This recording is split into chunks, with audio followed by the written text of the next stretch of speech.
In today's video, I'm going to teach you how to delete a Printify account. If you find this useful, consider subscribing and liking the video. Now, let's dive right in. So you've decided that Printify isn't the right fit for you anymore, or maybe you just want to take a break from printing on demand. Whatever the reason, deleting your account is a straightforward process, and I'm here to guide you through it step by step. First things first, make sure you are logged into your Printify account. Open your web browser and navigate to the Printify website.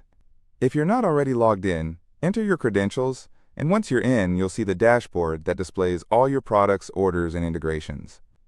Now, before we go any further, I want to emphasize the importance of taking inventory of your products and orders. Deleting your account is a permanent action, and this means you'll lose access to your store and the products listed there.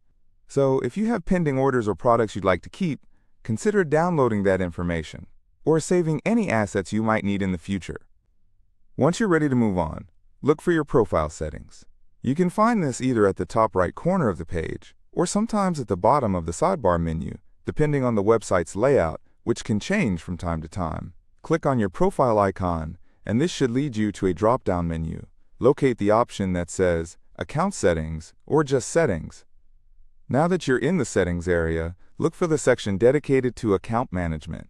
This section may be labeled as Manage Account or Account Details. Feel free to poke around a little if you don't see it right away. Sometimes these menus can be a bit tricky.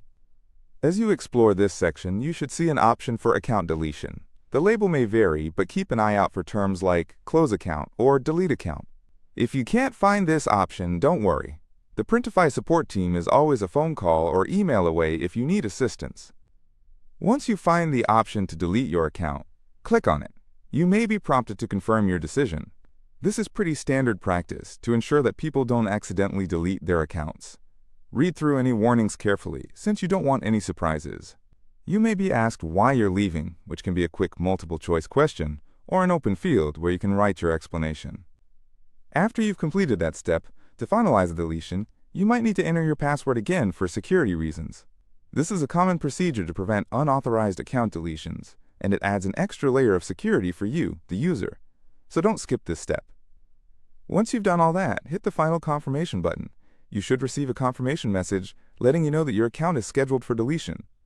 It's important to note that sometimes companies retain your data for a certain period for legal reasons or to help improve their services, so if you have privacy concerns, take some time to read their privacy policy. And there you have it. You've successfully deleted your Printify account. Remember, if you ever decide to come back, you'll need to create a new account from scratch. That can be a fresh start, but it also means losing access to any past designs or listings you might have had. I hope you found this video helpful. If you did, please consider subscribing and liking the video. Feel free to leave any questions in the comments below, and I'll do my best to help you. Thank you for watching,